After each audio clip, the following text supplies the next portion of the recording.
여러분 안녕하십니까? 자, 오늘 우리 함께 나누실 말씀은요, 마태복음 10장 34절부터 37절까지 함께 나누겠습니다. 내가 세상에 화평을 주러 온 줄로 생각하지 말라. 화평이 아니요 검을 주러 왔노라. 내가 온 것은 사람이 그 아버지와 딸이, 어머니와 며느리가 시어머니와 불화하게 하려 함이니, 사람의 원수가 자기 집안 식구리라. 아버지나 어머니를 나보다 더 사랑하는 자는 내게 합당하지 아니하고, 아들이나 딸을 나보다 더 사랑하는 자도 내게 합당하지 아니하며. 아멘. 오늘 말씀은요, 예수님께서 우리 그리스도인들이 세상에 살아갈 때 세상에서 치러야 될 대가에 대한 그런 말씀을 우리들에게 해주시는데, 그것은 평화를 얻기 위해서는, 화평을 얻기 위해서는 우리가 싸워야 한다, 투쟁을 해야 한다 하는 그런 말씀입니다. 34절에요. 내가 세상에 화평을 주러 온 줄로 생각하지 말라.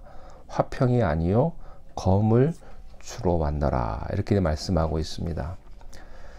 이 말씀은 우리를 당황케 하는 말씀입니다. 어떤 의미에서는요, 혼란과 충격을 주는 말씀이에요. 왜냐하면 예수님은 이 땅에 평화의 사도로서 오신 하나님의 아들이었기 때문이죠. 누가복음 2장 14절에 예수님이 탄생하실 즈음에 천사가 나타나서 이렇게 말씀을 합니다. 지극히 높은 곳에서는 하나님께 영광이요 땅에서는 기뻐하심을 입은 사람들 중에 평화로다. 예수님은 평화의 왕으로 오셨습니다. 그런데 참된 평화를 주러 오신 예수님이 오늘 성경에서는 조금 다른 말씀, 어떻게 보면 좀 엉뚱한 발언을 하십니다. 내가 화평을 주러 온 것이 아니다. 화평이 아니라 검을 주러 왔다. 칼을 주러 왔다. 이렇게 말씀하세요. 아니, 이게 무슨 날벼락입니까?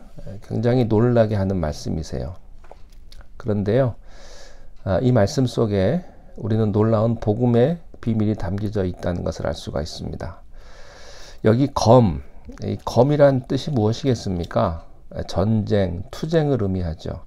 다른 말로 하면 분쟁을 뜻하는 말씀입니다. 내가 너희들을 화해시키려고 온 것이 아니다. 너희들을 싸움시키기 위해 왔다. 이간시키기 위해 왔다. 이런 뜻이거든요. 여기에 놀라운 뜻이 몇 가지 있음을 발견합니다. 첫 번째는 예수님은 감상적이고 또 가짜인 평화를 거부하고 계신다. 그런 뜻입니다. 세상에는 거짓되고 세속적인 평화가 있죠. 이런 평화는 참된 평화를 위조하는 말입니다. 요즘엔 평화라는 말이 굉장히 유행하는데요. 여러분, 모든 사람들이 평화를 얘기합니다. 근데 과연 평화일까요? 진정한 평화입니까? 주님께서는 이 거짓 평화를 멸하시기 위해서 이 말씀을 하신 것입니다. 평화라고 하는 것은 그저 값싸게 얻어지는 것이 아닙니다. 참된 평화란 아무 문제가 없는 안일한 상태를 의미하지 않습니다. 성경에서 말하는 평화란 기가 막힌 분쟁과 투쟁 속에서 얻어지는 것이라고 하는 것입니다. 무서운 광풍과 전쟁 속에서 얻어지는 것이 참된 평화입니다. 예수님의 이 말씀 속에는요, 내가 온 것은 너희가 안일하게 믿어왔던 거짓 평화를 유지시켜주기 위해서가 아니다. 너희 안일주의를 내가 지켜주기 위해서가 아니고, 감상적이고 거짓된 평화를 깨버리기 위해서 차라리 검을 주러 왔다. 이런 말씀입니다. 두 번째, 참된 평화란 모든 죄와 불법과 사탄의 세력과 싸워서 얻어지는 것이다. 라는 뜻입니다. 신앙에는 타협이 있을 수가 없습니다. 그래서 신앙에는 두 가지 모습이 있죠. 한면에는 지극한 사랑과 관용이 있으면서도요, 또 동시에 엄격과 비타협이 있는 것입니다. 신앙을 깊이 살펴보면요, 어떤 때는 무한히 관용하는 것 같지만 어떤 때는 굉장히 어떤 율법주의 같이 느껴지기도 합니다. 왜냐하면 이 두 가지 속성이 다 신앙 안에 있기 때문이죠. 누가복음 12장 51절에 똑같은 말을 이렇게 표현을 했습니다. 내가 세상에 화평을 주려고 온 줄로 아느냐? 내가 너희에게 이르노니 아니라 도리어 분쟁케 하려 함이라. 예, 검을 주려 함이라, 분쟁케 하려 함이라 같은 말입니다. 어떤 환자가 있는데요. 그 속이 골맞습니다. 몸 안에 골마 있는데 수술을 하자니 돈도 들고 고통스럽고 아파요. 아스피린이나 마약으로 잠깐 고통을 멈출 수 있을지는 모릅니다.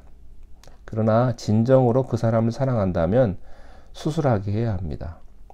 고름을 짜야 하고요. 아프지만 수술대 위에 올라가서 고통스러운 시간을 갖게 해야 합니다. 그리고 새살이 돋게 하고 그리고 얻어지는 것이 진정한 건강입니다. 그것이 평화예요. 자, 이 평화를 이제 구체적으로 어떻게 적용해야 되느냐, 그 대상을 말씀을 하시는데 더 재밌습니다. 35절과 36절인데요. 내가 온 것은 사람이 그 아버지와 딸이, 어머니와 며느리가 시어머니와 불화하게 하려 함이니 사람의 원수가 자기 집안 식구다, 이렇게 말씀을 하셨어요. 예수님이 칼을 주러 왔다고 해서 깜짝 놀랐는데 이 말씀은 더 충격적입니다. 너의 원수가 내 가족이다. 굉장히 놀라운 말이죠. 우리의 갈등의 대상이 어떤 이념이나 더 철학이라면 쉽게 이해할 수 있습니다. 그 대상이 나를 반대하는 다른 사람이라든지 또 어떤 민족이라든지 그러면 이해할 겁니다. 근데 그게 아니에요. 내 원수는 내 가족이다. 도대체 이게 무슨 말씀입니까? 이 말씀을 깊이 보면요, 복음의 본질을 알게 됩니다. 이런 말 있죠. 물보다 피가 진하다. 그렇습니까? 혈연 관계가 중요하고 짙다. 그런 말이죠. 그런데 피보다 더 진한 게 있습니다. 그것이 복음입니다. 피는 물보다 진합니다. 그러나 여기서 보면 피보다 더 진한 게 복음이다 하는 거예요. 복음이란 본질적으로 영원한 것이기 때문에 세상의 어떤 철학이나 어떤 사상과 비교할 수 없을 뿐만 아니라 오늘 성경에 보면요, 가족 관계와도 비교할 수 없는 절대적인 것이다, 이렇게 표현을 하고 있습니다. 사람이 가지고 있는 최대의 관계는 가족 관계죠. 자기 자식들입니다. 여러분, 사람이요, 자기 부모보다는 자기 자식들이 어떻게 보면 우상입니다. 자기 자식들처럼 우상이 없습니다. 그러나 신앙은요, 자기의 혈연보다 더 깊고 본질적인 것이라는 거예요. 그 예가 아브라함입니다. 100세에 난 아들, 무엇과도 바꿀 수 없는 이 귀한 아들을 하나님이 제물로 바치라고 하는 거예요. 그때 아브라함이요, 새벽 일찍이 순종하기 위해서 모리아산으로 떠납니다. 이게 신앙입니다. 그런데 우리가 교회 오는 이유가 무엇일까요? 다 그런 것은 아닙니다만, 다 보면요, 내 자식, 내 남편, 또 내 사업, 내 건강, 그게 중요한 거죠. 그것 때문에 어떻게 보면 예수가 필요하고 기도가 필요하고, 물론 그것이 나쁘다고 하는 것은 아닙니다.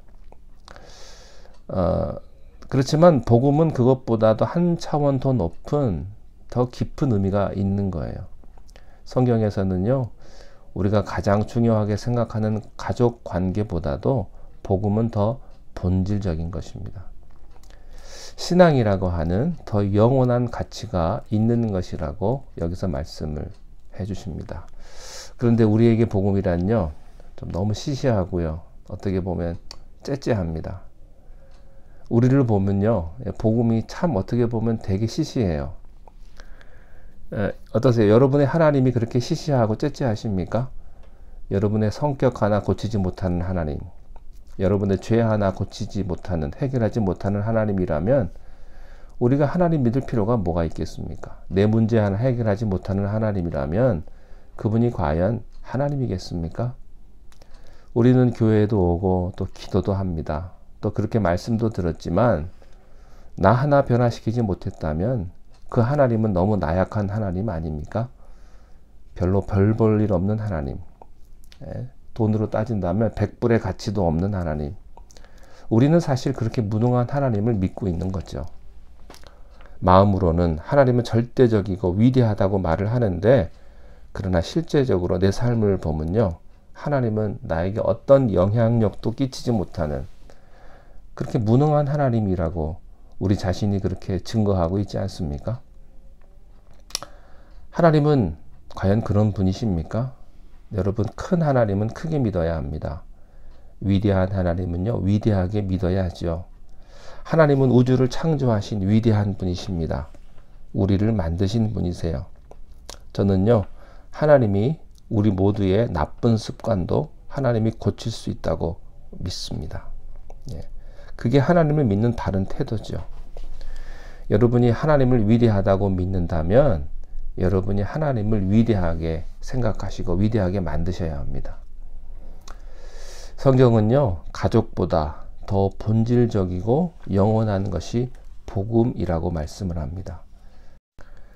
오늘 이 말씀을 우리가 제대로 해석해야 합니다. 예수님은 우리를 불화시키려고 오는 것이 아니고요, 또 실제로 가족이 원수라는 것도 아닙니다. 중요한 의미는 뭐냐면 가족마저도 우상이 되거나 절대적이 될 수 없다는 말씀입니다. 복음이 영원합니다. 우리들은 그리스도 안에서 한 가족입니다. 한 형제요, 한 자매죠. 복음 안에서 주님께서 허락하시는 귀한 하늘의 은혜와 또한 귀한 축복, 복음의 축복을 경험하시는 여러분 되시기를 주님의 이름으로 축원합니다.